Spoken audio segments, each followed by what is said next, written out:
years now. It's just easier to round number, but I've been here a while. And Feels that way. yeah, it just feels that way. And so, Joe. Thank you, and thank you, Tammy, for organizing this. It is so important to us to try to get the more information that we can get to students and parents who are transitioning and coming to Carroll proactively, the better, the easier it is for parents and students and for us to be able to support them. So it's a wonderful thing. We are always eager to participate in it. My name is Joe Tatella. I'm the Director of Disability Support Services. I've been at Carroll for 18-ish years, longer. I started used to work at the Burke Center in adult education. I was an English faculty instructor for a year, and then I became a disability services counselor. Prior to that, I was a special educator in the county for Shepherd Pratt School, but I've been in this role for a long time, 15 years, so a while. So, hang on one second. I would like our to special introduce. guest. Yes, I know. I was excited too. And I asked permission. So we want to introduce you all to our new employee, part-time person. She's magnificent. She already actually works here at Carroll, and we've been so gracious to have her come and join us. So Jessica Hurt will be our outreach specialist. So she'll be with us part-time, and who knows what the future may hold. Hopefully, eventually, maybe full-time. But we are so excited to have her and have her helping us starting next week. Starts with us on Tuesday. So I just wanted to introduce Jess. So she'll be also involved in outreach and getting students and parents information. So. And not only does she work here, but in the admissions office full-time right now. So she knows the ins and outs of admissions, but also has supported our office. So she's going to be able to hit the ground running. And her title is outreach specialist. So she is going to be helping to do a lot of the coordination with students and parents and families, getting them up to the point of their intake meeting with Kirsten. Wow, it sounds like the Resource and Transition Fair would be a wonderful event for her to attend. It definitely does, absolutely. Now, it just so happens that is still wearing our spring break. Yeah. Sorry. Yeah. And really quick, Chris Little is the Director of Special Education. Sorry. So Chris has come to pretty much every event. So she's the Director of Special Education. So thank you for coming. Thank you. Good to see you again. All right, so away we go. So the first thing that we like to do to help parents and students understand getting connected, I've tried to mute this. It's a brand new phone. I've tried to mute it like 6 times, and I apologize. I'm ready to throw it out the window. Don't throw it. To help students and parents understand is to think of, a lot of times they sort of see coming into Carroll as, well, we're going to work with the disability office and then go through all the steps. But we encourage you to separate in your minds and practically the steps, and think of admissions as a separate process from working with our office. And we actually encourage you to prioritize this one first. And the reason for that is because this is a more time-sensitive process. There's more steps involved with it. Sometimes there's things like, oh, I got to get a transcript. You might have to do placement testing. You want to have your optimal choice for classes to sign up for. And so this really begins everything at Carroll. So step 1 would be to just complete an application. And those exist online right on the website.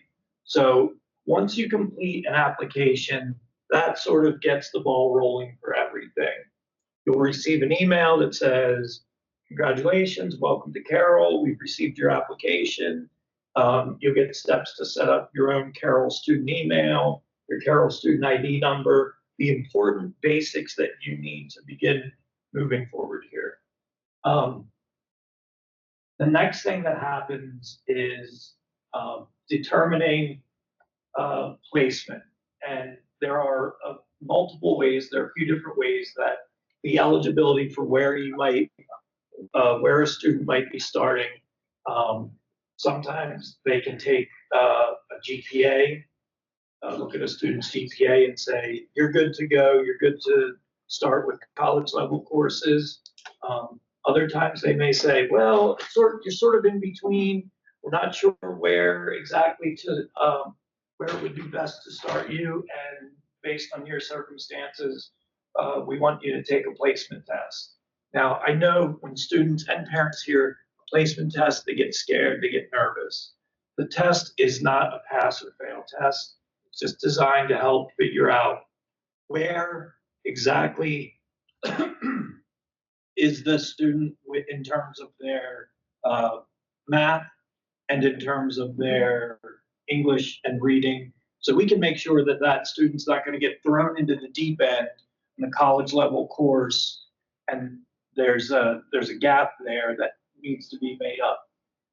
A dirty little secret is the majority of students coming in from high school end up needing some kind of transitional coursework to get caught up. I needed to take a transitional math course when I went from high school to college. They're like, sorry, your math skills aren't up to par.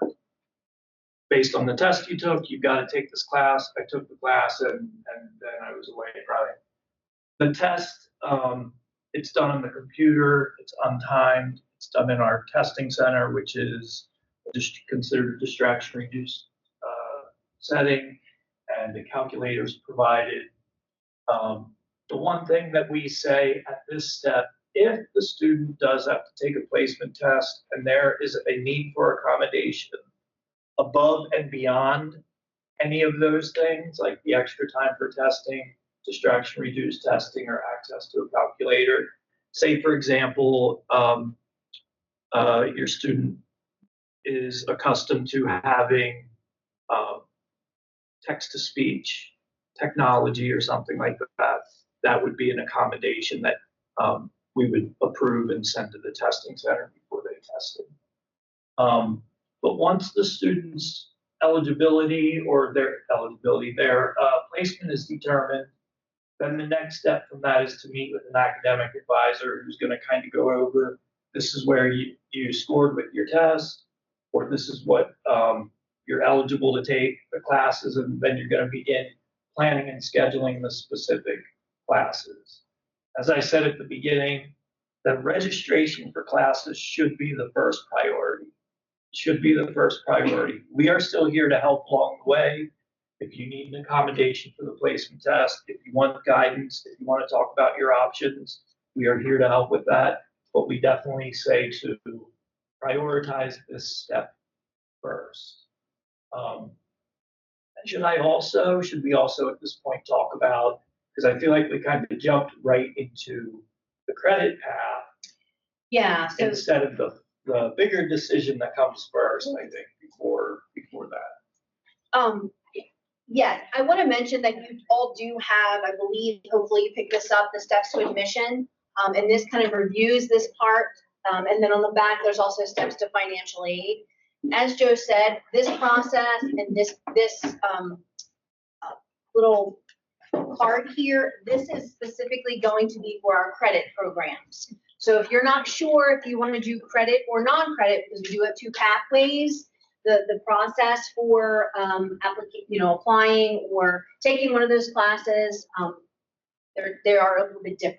So this process here, this card is related to our credit side of the college. Did everyone know that we had two sides of the college, non-credit and credit?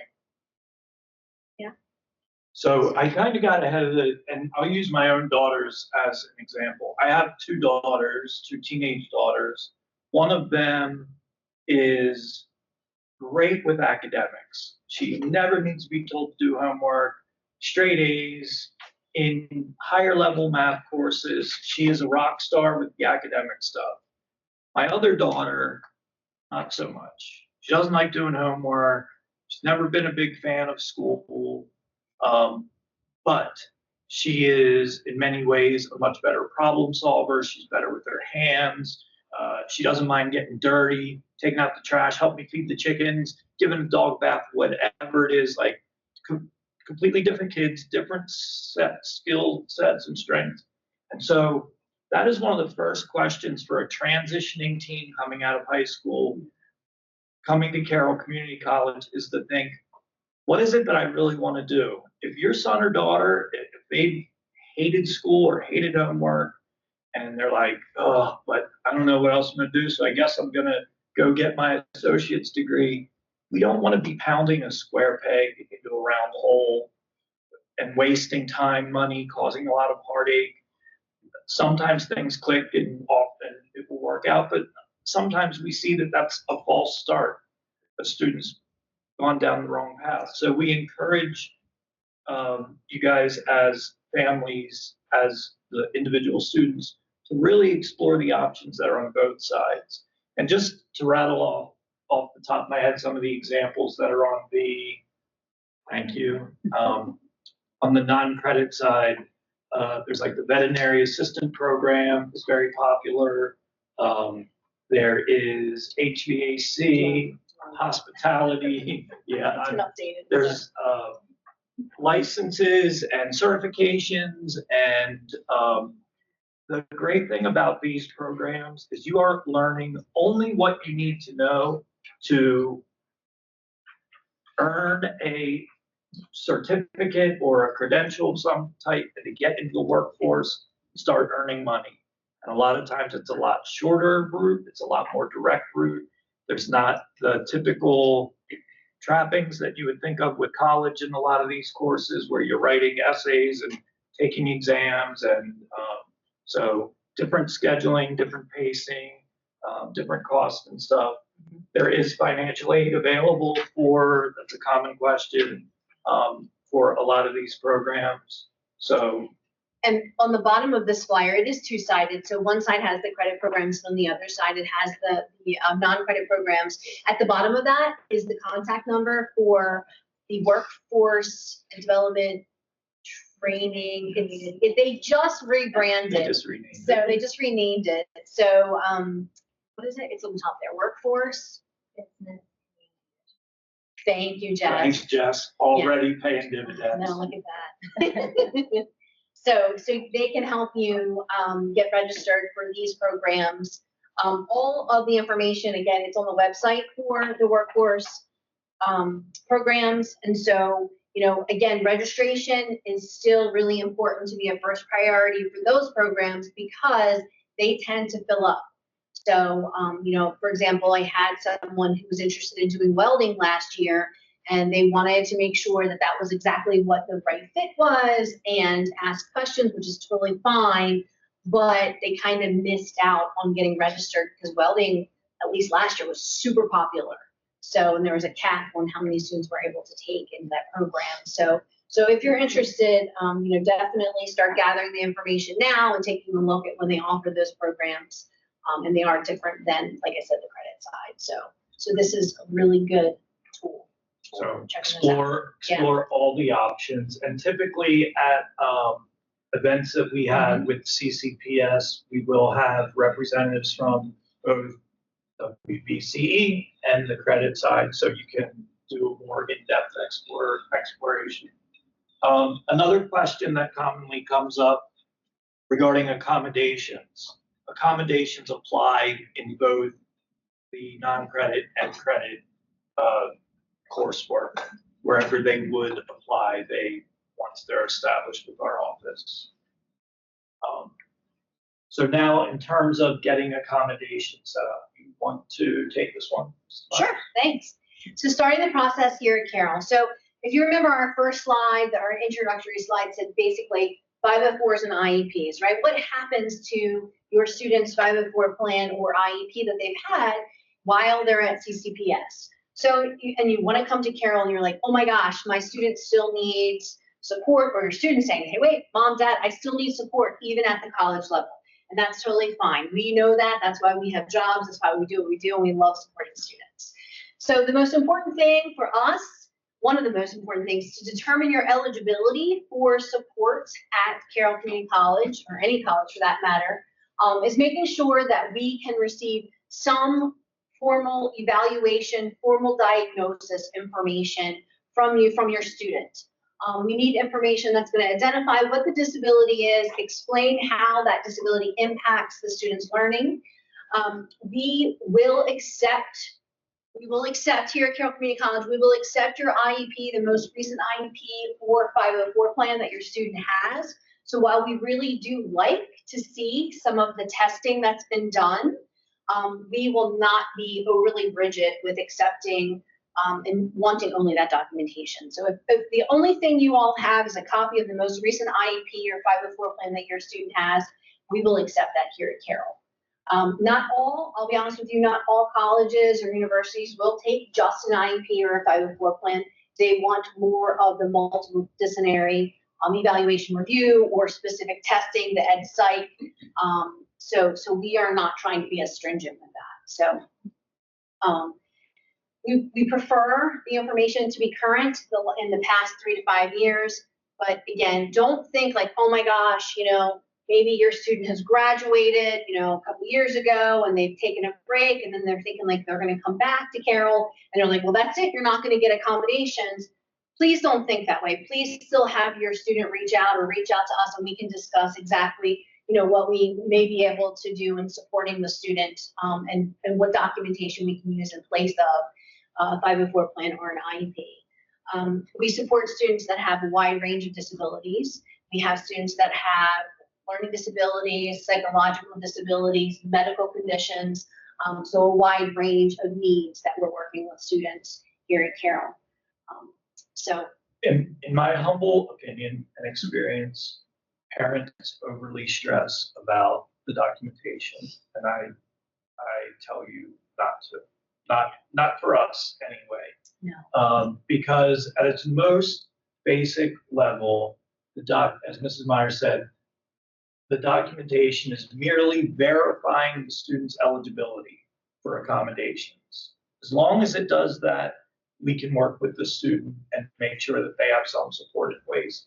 Where it might get like, okay, we need a little more information or we need something more detailed, more updated, may come when it comes to like a very specific accommodation request.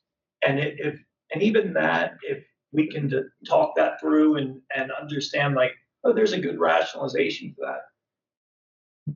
99% of our accommodations don't cost anything, and we want the students to be well positioned for success. So we are not like holding on to them greedily and reluctant to hand them out. We want to put as much support in place for your student.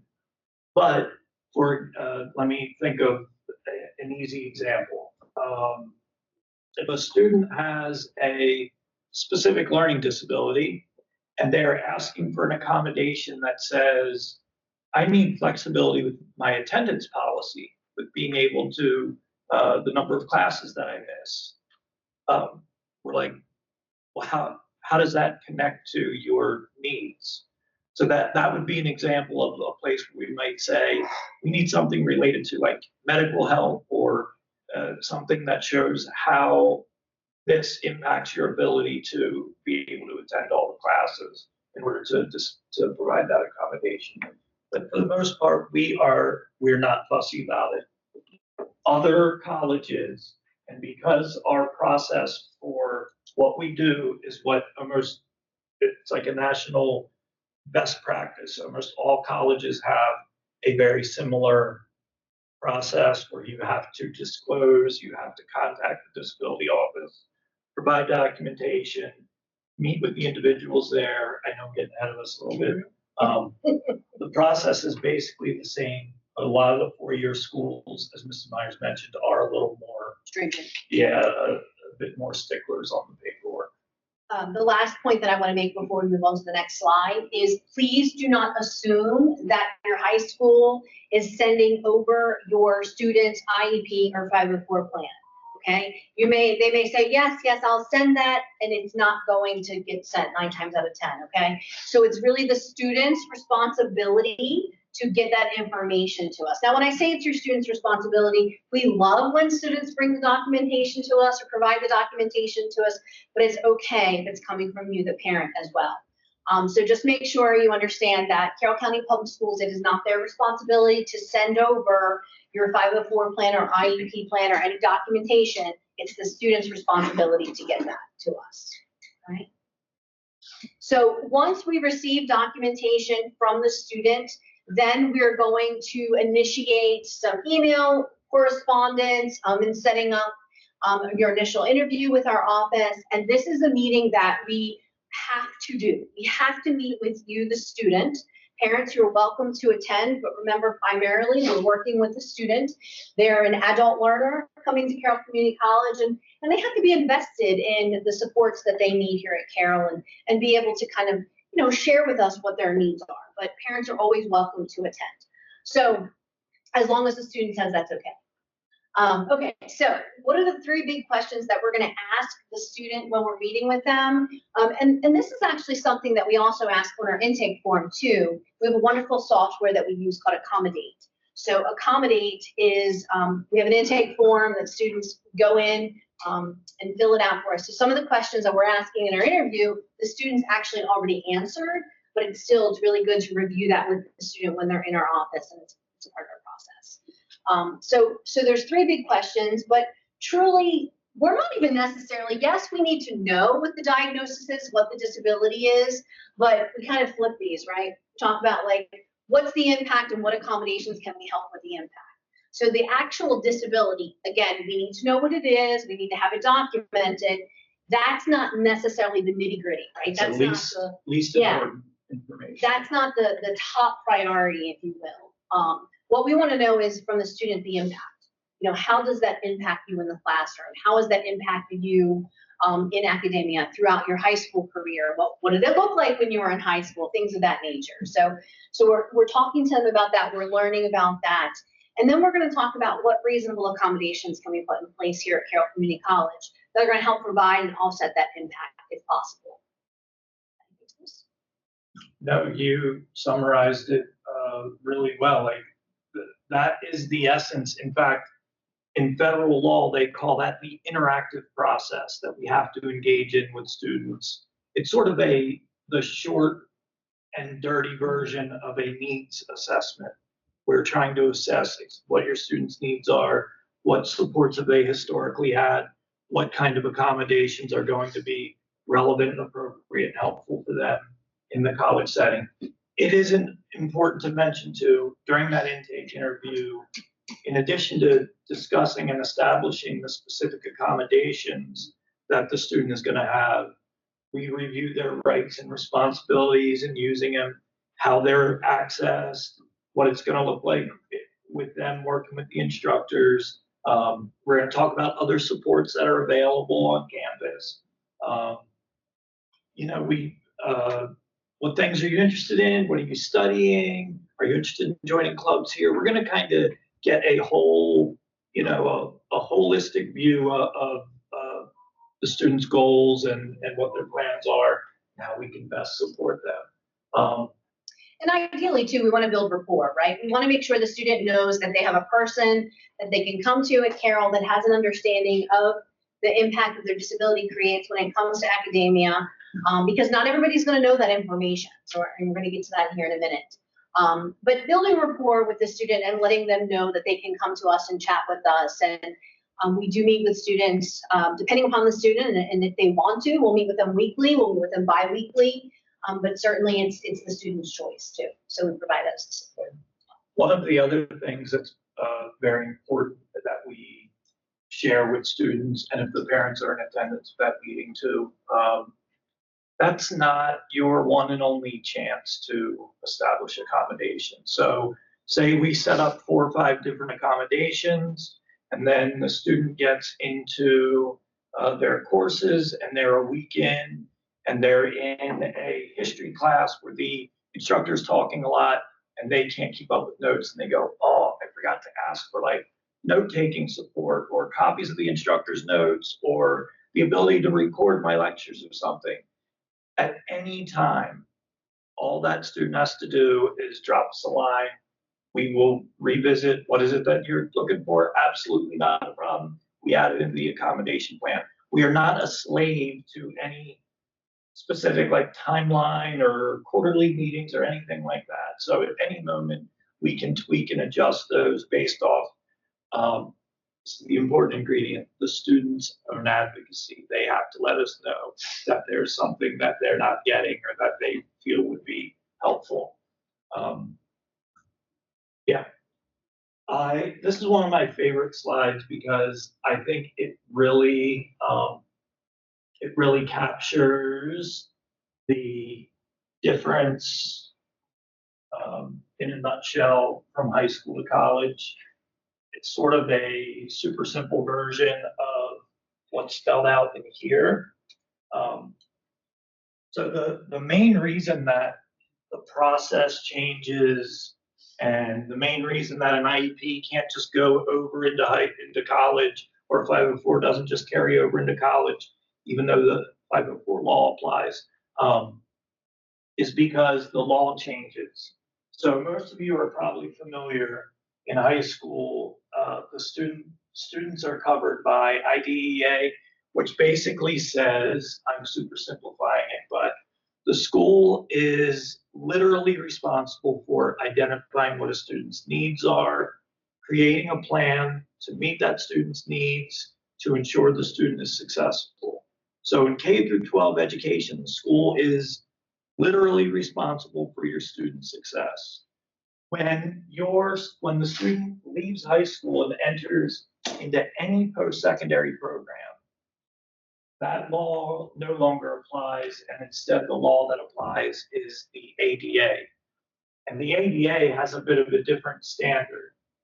The school is no longer responsible for a student's success. The school is responsible for providing equal access. And so that's kind of, now of course we want students to be successful, and that is our goal, but the legal mandate for the laws are different. And so the ADA says is that a student can't be discriminated against because of a disability, and a school has the responsibility to accommodate the known needs or limitation, which means if your son or daughter or student is like, you know what, I'm putting that IEP stuff behind me, it's a fresh slate, I'm going into college, I don't want to have to deal with that anymore, I want to do everything just like all the other students. I appreciate the intent, but I would always say err on the side of caution. It's better to set things up and then decide I don't need them than to need the support and to not have it in place. But so that's the most fundamental difference, is because of that change in the law that occurs from IDEA to the ADA. And as you know, in high school, an IEP or the 504 plan can guide or modify the instruction, whereas in college, we are now using reasonable accommodations. And a reasonable accommodation can never fundamentally alter a course standard. So I know it doesn't happen often. We haven't seen it often, but occasionally through the years, like we might see something in an IEP. Sally will answer only odd numbered problems, something that modifies the amount of work that the student is doing, and like cuts their work or their homework in half or something like that. At the college level, we could never do that. We could provide Sally with additional time or other supports, access to a calculator or something, but we could not fundamentally change an academic standard that's there. And we've had things through the years like a student requesting access to a word bank, but then no other students had access to a word bank. So that's considered like a fundamental alteration or a modification of the actual curriculum. And so we couldn't do that. Some of the other obvious kinds of differences, individualized instruction. There's a lot of individualized support available, but not in terms of direct instruction. That individualized support would come through our tutors or through meeting with the instructor during their office hours. We do still have lecture format in a lot of college classes. And I don't know how the schedules work in CCPS schools currently, but typically there's a lot more frequent contact with class meeting times, whereas in college, most classes are Monday, Wednesday, or Tuesday, Thursday. Sometimes you'll have a Monday, Wednesday, Friday. So these, I don't want to continue to read to you, but this outlines a lot of the differences from high school to college. I would say,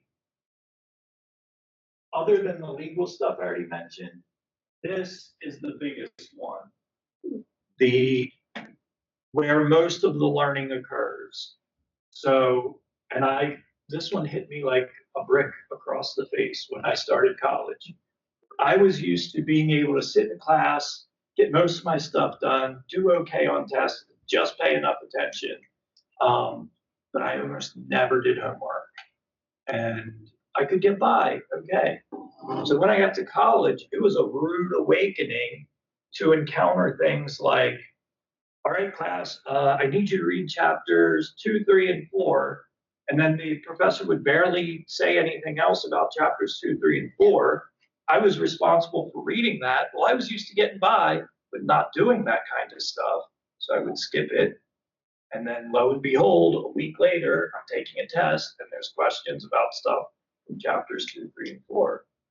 So that shift, I think, through the years we've seen, that's probably one of the hardest adjustments in the transition. And hard deadlines. Yes. You know, because in college, there are hard deadlines, you know, and we're working in a typical 15-week semester. And so, you know, if you have a paper due next Sunday, that's when the paper is due, you know, submitted online by midnight on Sunday. And so if your student has gotten used to the flexibility of being able to turn it in at the end of the quarter, like right now, I think for CCPS, the end of the quarters come in, right?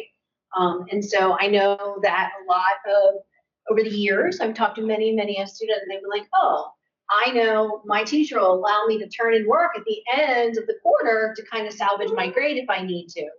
And while that is helpful to the student in that time frame and helping them be successful in that moment, it doesn't help set the stage for what the deadlines look like in the real world. And so colleges, that's a huge shift. And that's definitely something that I think we're seeing, at least I know I'm seeing a lot of struggle with, is figuring out that time management and making sure that they're meeting the deadlines that they have set forth, you know, in the classes. So it is definitely something that has come up a lot more than even just doing the work outside of the classroom. It's that making sure you turn it in. So, on time. My number one piece of advice to students, well, number one is never suffer in silence. If something's going wrong, if you don't understand something, if you're unsure of an assignment where a classroom is, you got to speak up. You cannot suffer in silence. But the second one is being mindful of this idea about how much work is done, how much learning occurs outside of the classroom. And it's something that I feel I have a degree of expertise in because it's one of my own struggles, is that procrastination. And, you know, we say, oh, I've got a week to do that.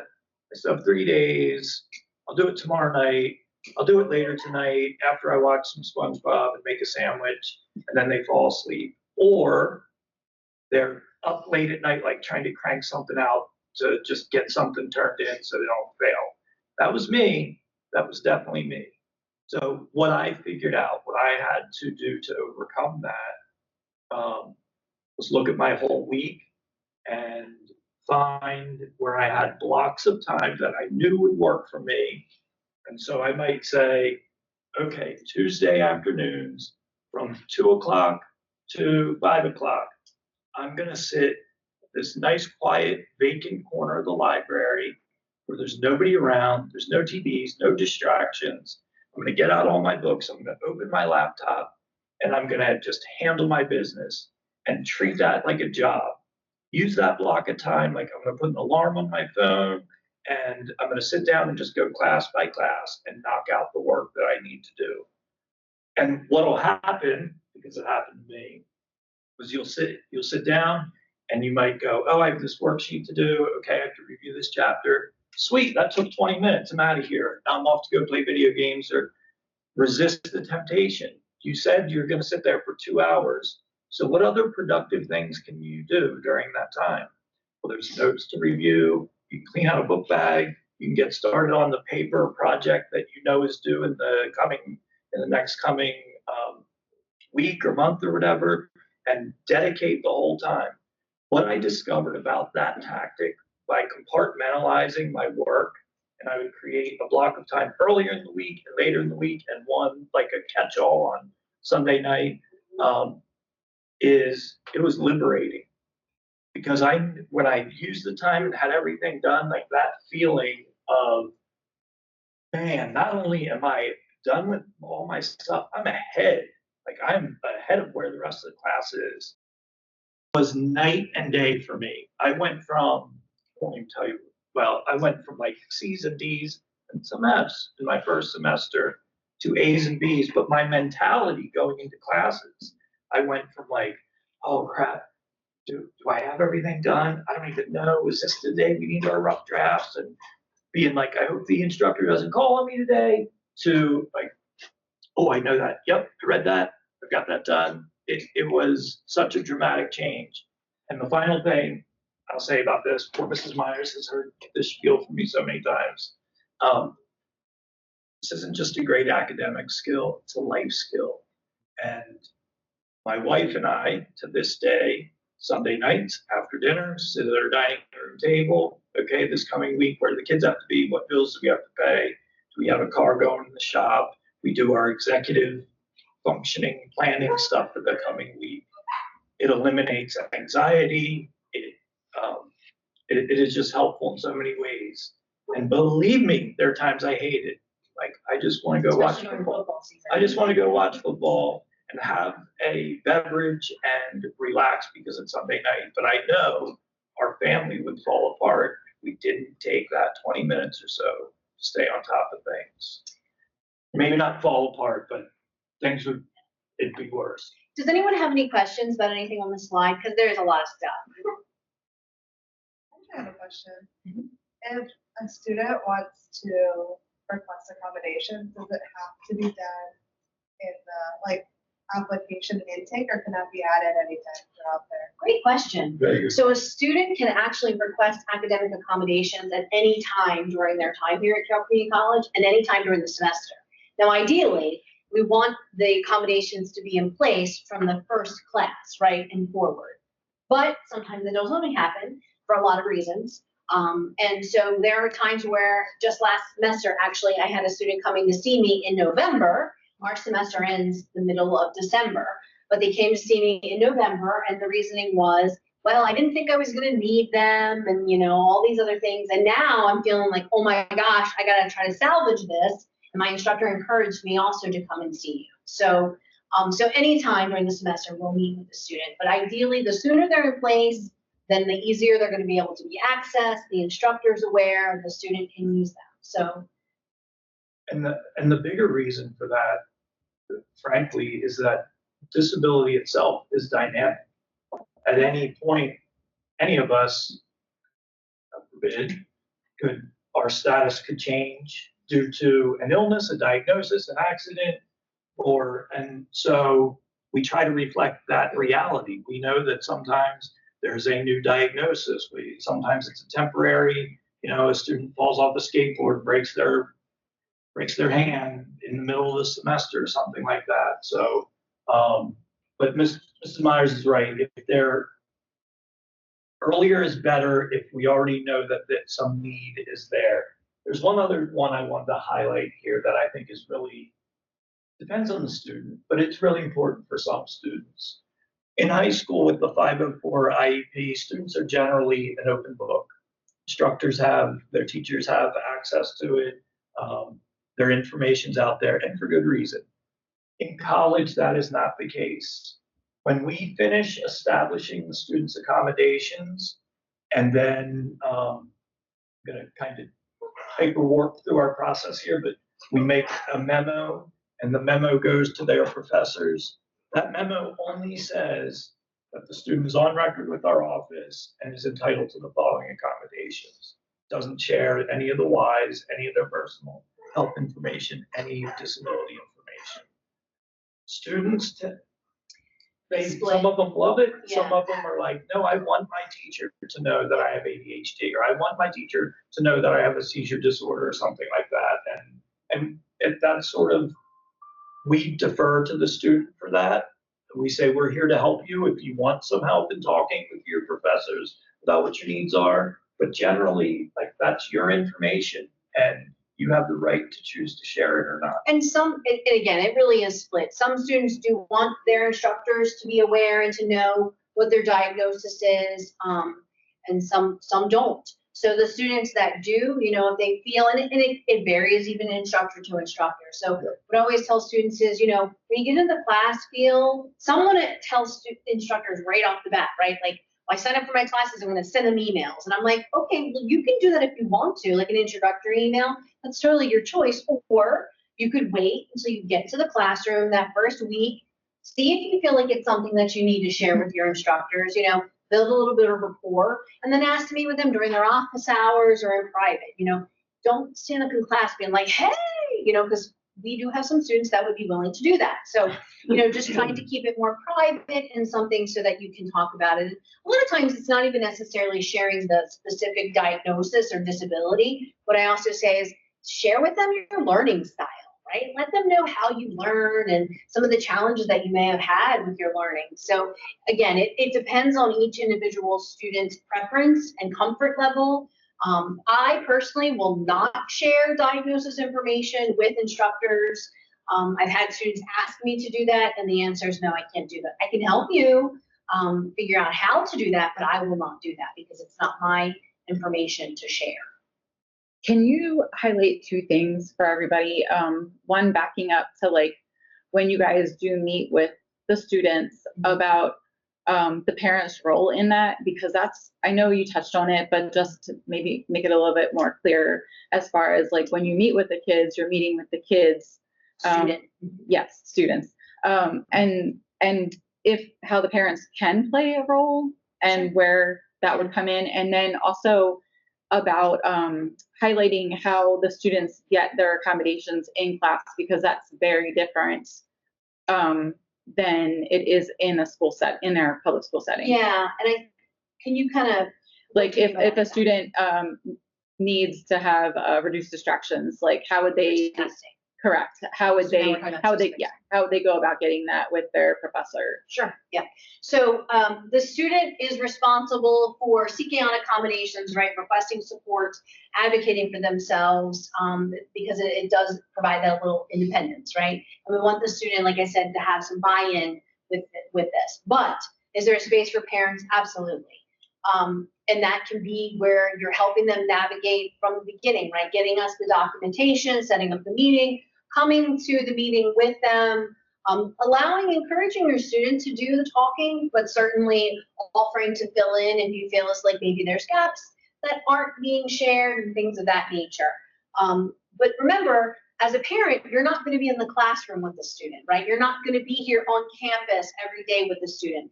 You're not going to be emailing the instructor or the professors because that's not acceptable. In college, there's a set of laws it's FERPA, and FERPA protects the students' educational records.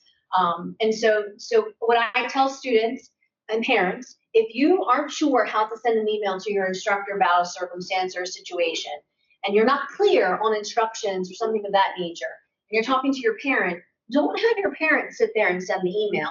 Have your parent help you send the email from your Carroll email address. And so that way, you're learning that life skill and how to communicate with the individual, with the instructor, but your parent is helping you, right? But it's coming from you. You're the Carroll student. It's your Carroll email. Instructors are really kind of shook, if you will, when they're getting an email from a parent.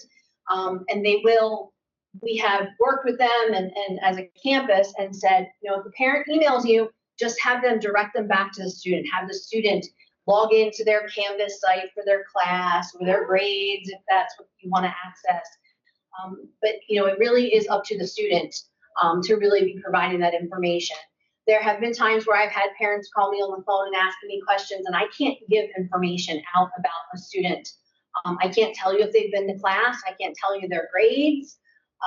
What I can say is I'm happy to meet with you and your student to talk about these things if your student's agreeable to that. And sometimes that does need to happen. Or perhaps I'm meeting with the student and I can tell that they're not sure, or maybe something's not clear. And I'm like, you want to call mom or dad so that there's another set of ears hearing the conversation. And sometimes we'll do that too. We'll call them and then I'll have the parent on speaker while we're talking about things. Yeah, faculty don't not talk to parents because they want to be rude or anything, but it's because they know there's that federal law there, and they're like, I don't want to breach this. I don't want to, and they don't know what the individual circumstance is. Maybe that, maybe that's not even the parent. Maybe that's some weirdo that's stalking this student, and they're, there's a gazillion factors where they're just sort of like hands off. Sometimes they'll defer it to us or say to the student, like, your parent called and I let them know I can't talk to them. Now, a couple minor stipulations on this. We are an office that generally, we have a place that students can sign that allows us to communicate, but that is intended for bigger picture things. Hey, here's how my student did last semester. We know it's time to register for the next semester's classes. How many classes do you recommend that they take? What are your thoughts? Or another place where we will commonly communicate with parents. Nothing prevents you guys from sharing with us.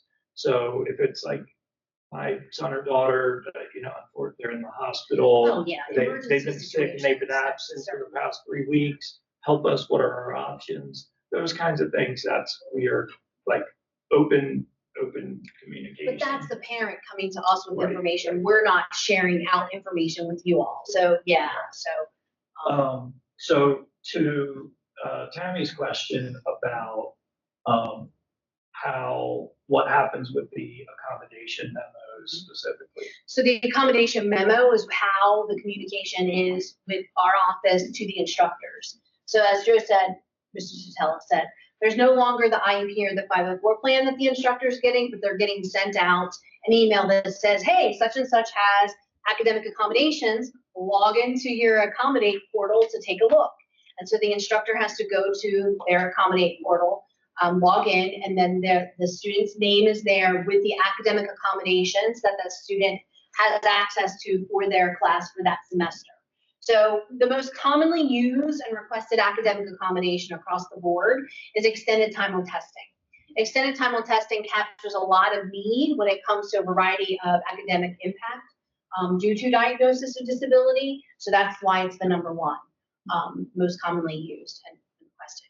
So in addition to extended time on testing, we also have distraction reduced testing environment or the testing center.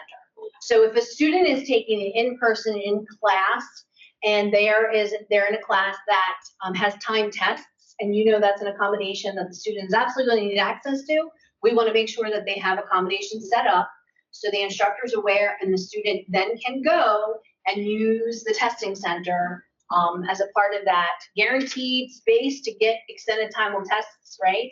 As well as having less of a distraction than being in the classroom. And these are things that we go over in our intake meeting, and get, we plan out the specific academic accommodations with the student family and talk about what they look like and how they're going to be implemented. So it is, while it's not an individualized plan, it is an individualized process in getting those accommodations in place and accessing them. And that is definitely part of the meeting. What does it look like? And it varies from class to class, because if it's an online class, obviously, if it's an online class, more than likely you're not coming to campus unless it's math to take a test. So it's going to look a little bit different, and so we'll review that together as well. From the parent's perspective, probably the most helpful piece of information about the accommodation memos being delivered is that every time those go out to the faculty, the student will receive their own copy of it at the same time. So that's a nice marker. Yeah. And for the student to know, as a reassurance, like, oh, there's the copy of my accommodation memo. They're seeing the exact same thing that their instructors are getting, and they should know when I've gotten my copy of it, now I know all my teachers have gotten it too. And as parents, depending on the level to which you are involved in, if you're tracking along email with the students or along with their Canvas grades or anything like that, you would have notification or they're communicating with you about it. So good. Any questions? I have a few questions. So, what's the regulatory document that we would reference that would sort of stipulate what the elements of reasonable accommodations are? What's sort of regulatory document that governs those elements?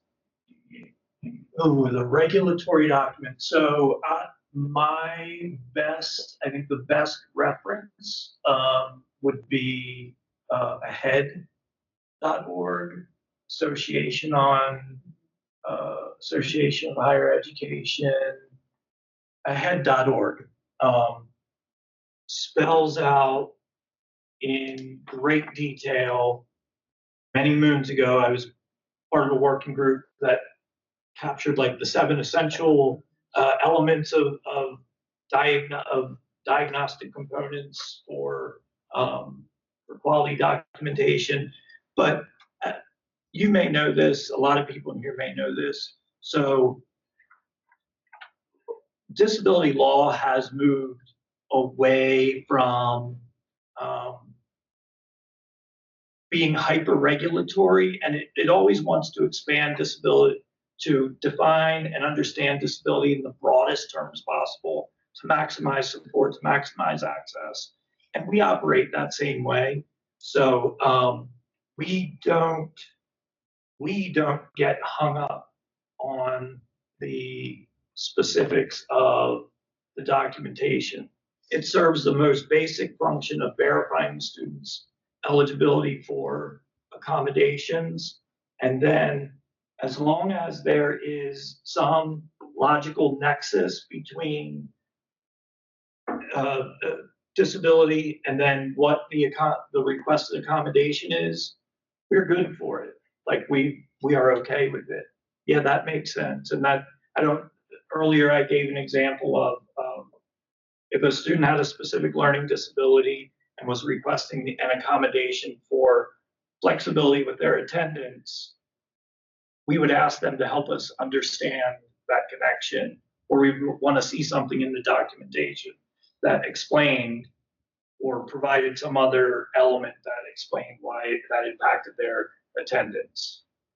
Does that help answer the question? I mean, you could go to ahead.org or just like ada.org or .gov, and a lot of those are going to say a lot of what we're saying in more litigious terms, but it's sure. And we were speaking about how there's an inhibition on the ability to communicate with the parent based off of federal law. What was that you were referencing? FERPA. FERPA. So does that only kick in once they reach adulthood? Once they enter a post-secondary program. Yeah. So hypothetically, if they were minor, but they were attending courses at a post-secondary, they would not be. Under FERPA, they're viewed as an adult. Yeah. Even if they're a minor. Even if they're minor. And Yes. then, so assuming hypothetically they have a sufficient disability, which requires the parent then to have power of attorney over all their affairs, would that then mitigate that? It depends on exactly what the power of attorney specifies. This has come up before. And so sometimes it depends, like not everybody has power of attorney over education or power of attorney over health, right? There's varying degrees and levels of power of attorney. So it would be what power of attorney, what it's spelled out exactly for that student. But we'll say hypothetically to specifically identify, educational needs, then the faculty body would then honor inquiries from the parent. There would still have to be documentation provided to the institution that supports that. And I think that you would still have to work with the student jointly to get that information. Yeah. Yeah, I don't know that, I'm not sure exactly the specifics of how FERPA is written for that. Yeah, so like if I kind of zoom out a bit, so there are places where there is a larger role for parents in higher ed, certainly with the disability office, with that intake meeting, and then case by case for student circumstances.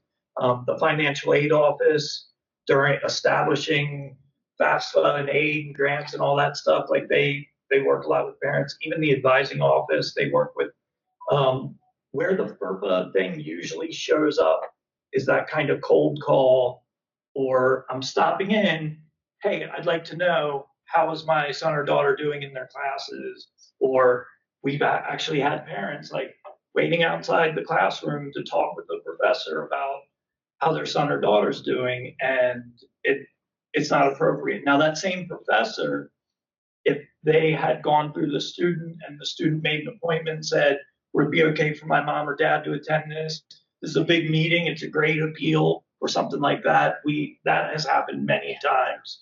So it all just kind of depends. The professor may have said, like, make sure your parent or guardian signs the FERPA waiver in the records office. That's another one. It still doesn't provide carte blanche access, but that does at least let the college professionals know that the student has said it's okay to talk about some things with my parent or guardian. I hope that's helpful for your question. Did that get to it?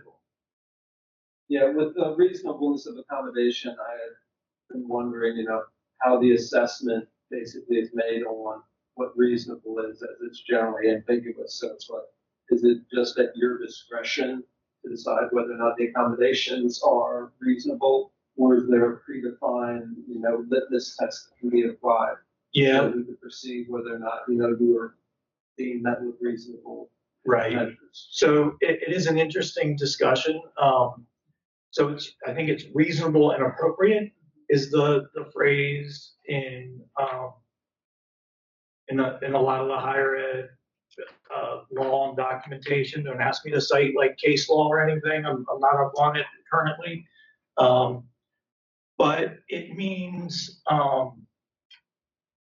so what I have seen through the years where schools have gotten in trouble for not granting accommodations is when they draw a hard and fast line in the sand and say, no, absolutely not. And we have found in most cases, it's the answer doesn't, even if the answer is some variation of no, it's like, well, no, we can't do this, but we can do this. And that serves the same function.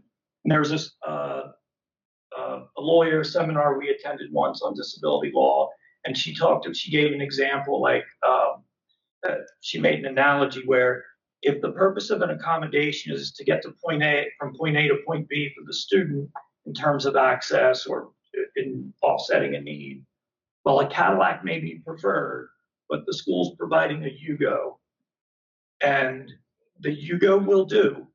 The student it may not be what's preferred, but if the Yugo will get the student from point A to point B and serve that fundamental need, then that's considered appropriate. Earlier I was saying what would be unreasonable would be something that is that compromises an academic standard, that fundamentally changes a course program, the nature of a service course program or activity. We do have that spelled out where we have, similar to when you see like essential job functions posted for a job somewhere, and it says essential functions include being able to lift a minimum of 20 pounds, being able to see with hear with acuity, thinking, speaking, et cetera, and they kind of lay out like this is essentially what is needed to do this job. A lot of our programs have those same things that are spelled out, like the nursing program has them spelled out very well. the education program, I think, PTA. So I hope some of this is, if not nailing an answer, clarifying a little bit. Sure. And so let's say hypothetically, for your IEP, you had a reader and a scribe with you to aid in those elements. Would those be considered reasonable accommodations carried through to college? Or is that something where the IEP is no longer governing and you open it so you can make accommodations for those needs? Yeah, so the IEP is no longer governing for sure. But it's verified their eligibility, and it's guiding, it's informing our process, so we can see what at the precedent that's been set there and use that in terms of the specifics for a human reader. We're trying to encourage, that's maybe a Hugo Cadillac case again, where we would say we prefer, there are so many text-to-speech options out there that are free. We have those in our testing center loaded on the computers. If the student is not familiar with using that specific text-to-speech software, we would sit and work with them, or have our testing center staff would help them. A lot of them are very intuitive. And then we would, because this is how we operate, if that student is like, I really, really, really prefer a human reader, I really like it, we'd say, try this software first.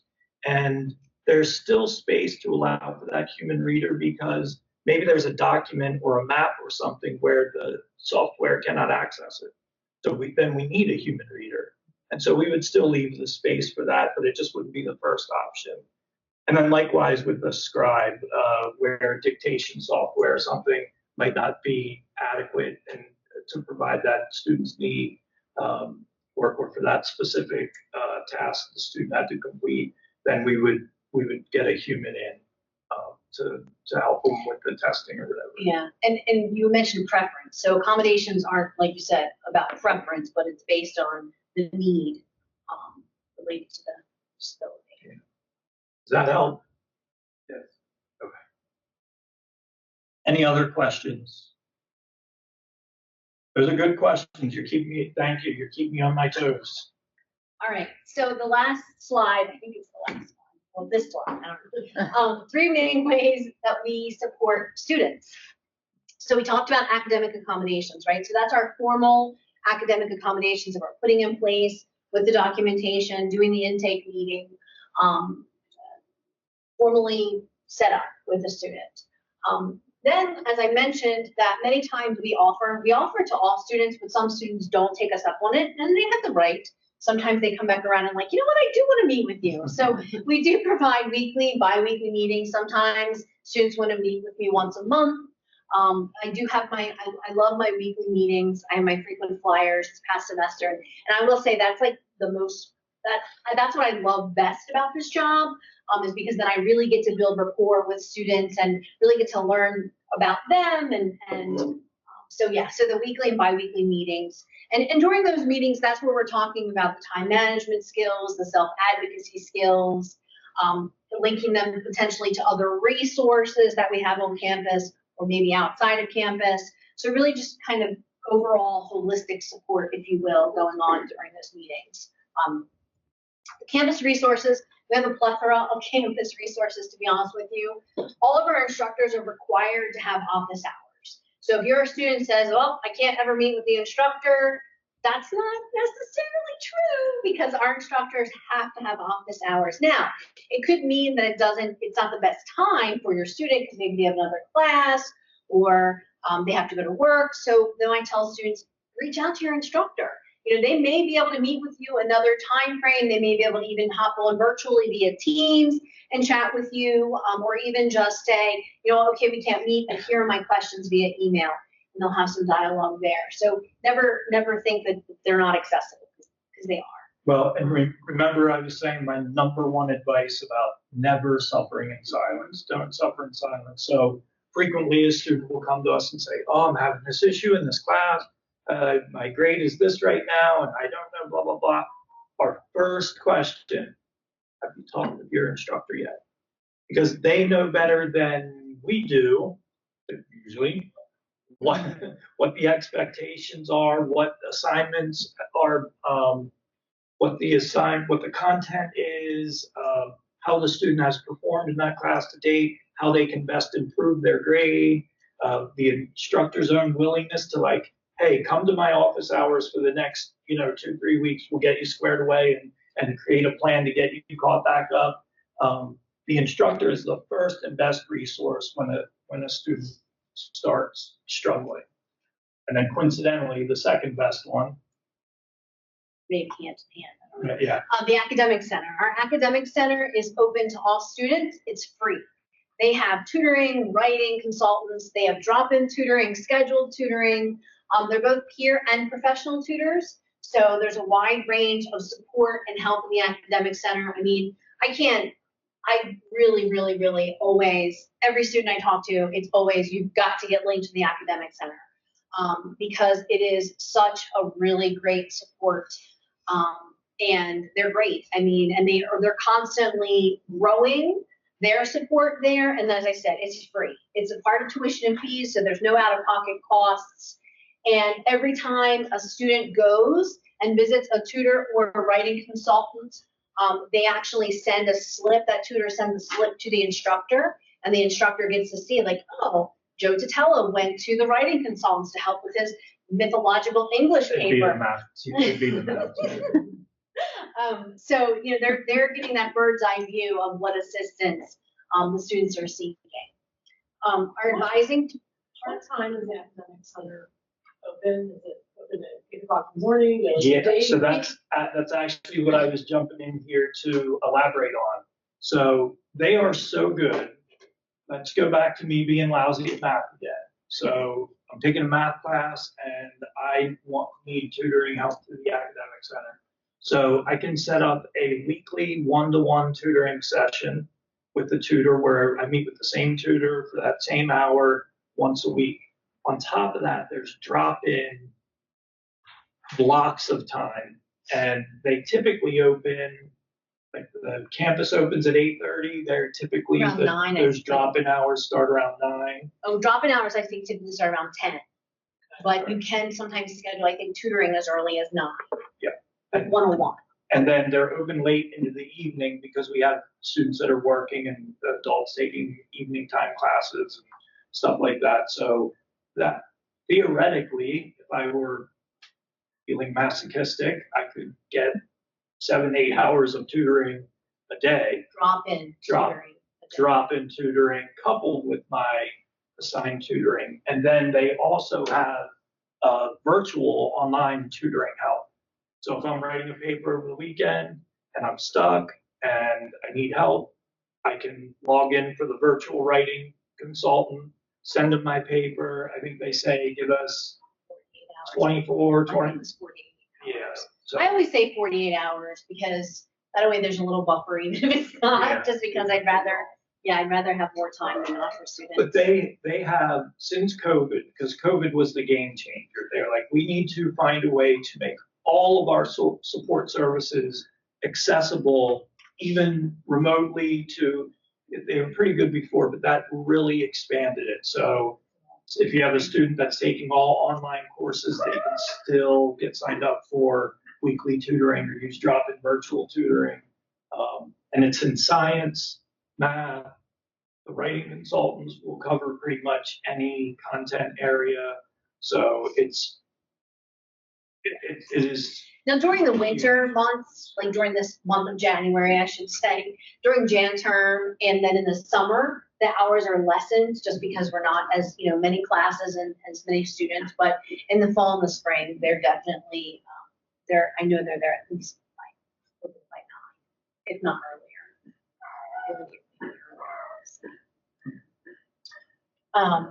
The advising office. So we have a system here, software that faculty and advisors and that we use called Starfish. And so in Starfish, instructors can go in and if they see like a student is not doing so well or they have a concern about academics or maybe they want to send a referral for tutoring or something of that nature, it all goes through early alerts and the students get notified, the instructor gets notified, the tutors get notified depending upon, if someone is referring a student to our office, we get notified, so then we can do that outreach and say, hey, your instructor mentioned that you've been having some difficulty with class. We'd like to chat with you and see if we can support you. Student has to respond to be able to open those lines of communication. Many times, unfortunately, we hear nothing, but when we do, then we're like, yay, let's meet, let's talk about things, and then we're able to support them. So lots of folks invested in making sure that students are being, finding success.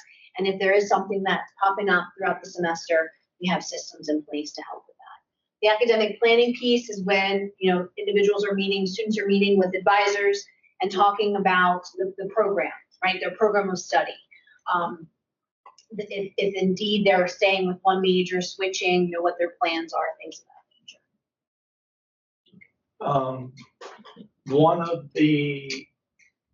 What we have found is one of the most important elements for students to be successful in college is to feel that sense of connection to campus and to want to be here. And one of the worst habits that they can begin with is sort of the commuter student syndrome, where they come to campus, they go to their class is over, they go home. If they're hanging out on campus, if they get connected to a club, if they are studying with a group of people from their class, and we have their honor programs and 25, 21, there's a lot of different student clubs from. It grows and changes every semester. Depending on what the student interests are. There's always free stuff happening on campus with music and food and movies and games and athletic stuff, and even just hanging out.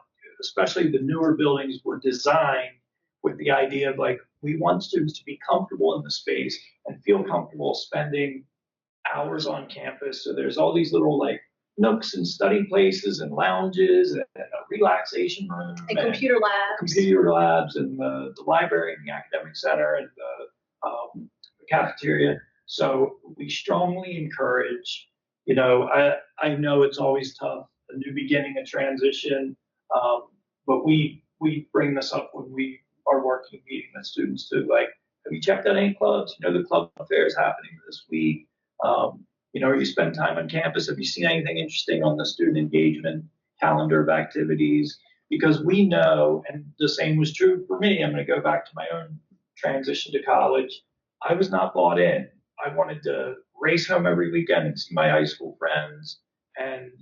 But when I got involved with a club and started playing rugby and making more friends on campus, night and day difference, because now I felt I belonged, I was bought in, I became aware of a lot more.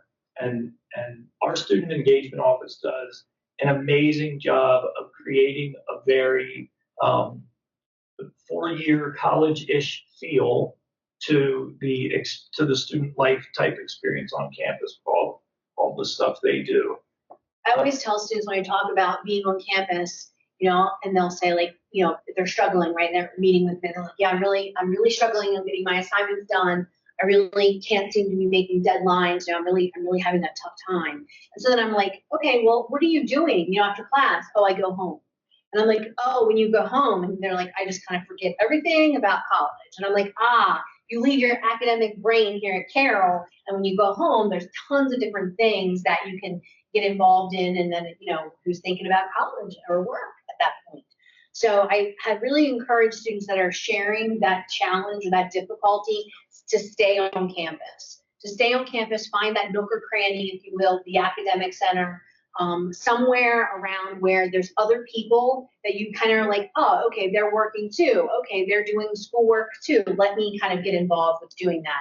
So that way you're keeping that academic brain on for a little while, and hopefully you're also making connections with other people that are going to see you and say, hey, how's it going? Our student engagement, again, if they see students hanging out and there's an event, they'll go around kind of come join the event. We're doing X, Y, or Z. So just really, again, staying here, getting that work done if you need to, if you're starting to struggle. Because when you leave, when I leave here tonight, I am not thinking about this place. I'm turning it off. Yeah. So work is tomorrow when I get back on campus. Well, so same thing for students. Yeah. And I say to them that spiel I did earlier about creating blocks of study time, if you do that on campus, it works so much better. You have resources at your disposal in the library, your tutors, your professor's office hours. But it's also a lot harder. It's hard to go home and to watch SpongeBob and make a sandwich and then be like, okay, Really now like SpongeBob and I know. sandwiches today. now I'm going to get back into my schoolwork and restart myself. And that is hard for any of us. It's hard for me to do, to go back home and be like, all right, my laptop back up and my email, blah, blah. No, like, so we encourage them to be here. And when they're thinking about creating those study times, to create them specifically to plan to do it on campus. We have a student assistance program for both Mrs. Myers and I are part of the college's care team or behavior intervention team, which works with students who may be dealing with any and all manner of concern. So a student has a panic attack, maybe there's been a loss in the family, maybe there's been Food insecurities. food insecurity, housing issues, just things are going on and referrals will come in from instructors if the student shares something that is concerning or an observation is made or the student discloses something. So we're part of that care team. We'll get the flag and then we reach out to the student and kind of, we're not doing intensive licensed clinical therapy with them or anything like that, but we'll certainly listen, try to help. What is the problem? What resources and supports can we get them connected to on campus? College does have a food bank. We do have emergency funding. The big one that students use is that student assistance program, which is timely care, which as a registered student, they're eligible for up to 5 or 6 free counseling sessions, but it also has an app where they can download the app and,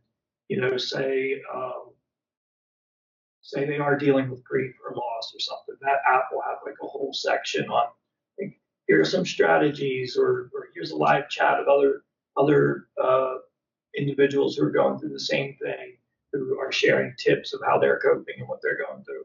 It has all these wonderful resources and it's completely free.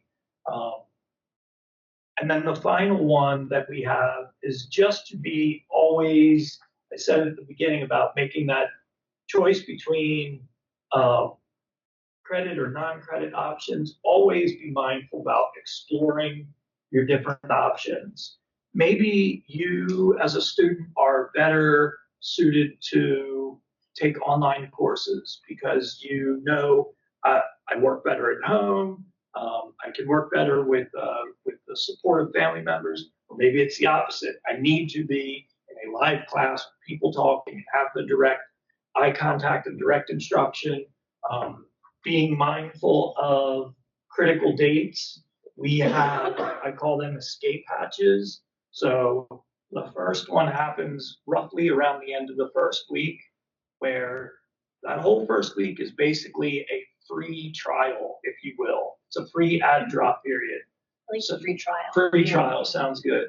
So if the student gets into, say they signed up for 5 classes for full credit or for 15 credits, and then they get through that first week and they're like, no can do.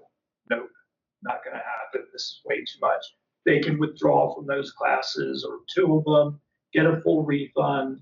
What I tell the students is use that free trial week to get a read on your instructors. Sometimes we know, not that the instructor's wrong or broken, but sometimes it's just not a good fit with our learning style. And so you're sitting in that class and you're like, it's not going to work with this person. I need to bail. And I will explore different options for this class for the next semester. We also have some late start options that start like 2 weeks after the official beginning. So they're shortened to 13 weeks. We have 7-weekers too now too. Yeah. And then so that first escape hatch is the end of that full refund period. Then there's another one about halfway through the semester, roughly week 7, 8-ish. Right after midterms. And that one is the student can still withdraw from the class, but at that point, unless there's a mitigating circumstance, like they're in the hospital or something, something really severe has occurred. But say they reach that point and they're like, I've got a 3% in this class, and my instructor very plainly told me, like, it's mathematically impossible to pass the class at this point. We'd say, get out, withdraw. It's better to have a W on your transcript than it is to have that F. The money's gone at that point, but at least you're saving the GPA.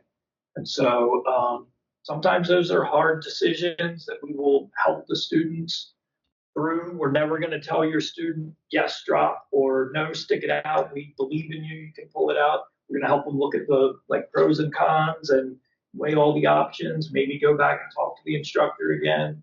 But ultimately, as adult learners, that has to be their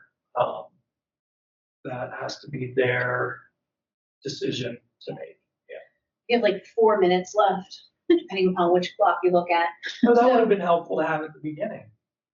I would like to jump ahead. I know, sorry. So anyway, we chatted about this at the beginning and about the differences between our credit classes and then our non-credit classes. And as we mentioned, this sheet has those listed there. And so it is important to really think about, what do you want to do, right? I'm still trying to figure out what I want to do when I grow up. But here I am still, so we're good. So credit classes, again, these are going to be your really academic oriented, traditional, college load, writing papers, taking time tests, doing all those kinds of great things, right? Where you have GPA and placement testing, and so possibly. So the traditional earning an associate's degree track, right? Our non-credit, this is going to be where you are doing more training. You're not earning credits for the classes that you're taking. It's going to be a shorter time frame, typically, maybe just a year program. And then ideally, you're learning to be able to launch into a career path, to go right into the workforce after achieving one of these certifications in the program. And that's where, again, the CDL, phlebotomy, as Joe said, that assistant, and all the other ones that we listed and that are listed on this portion. So let's leave some time for questions, because just in case there's. The most important piece, that accommodations can be used either pathway.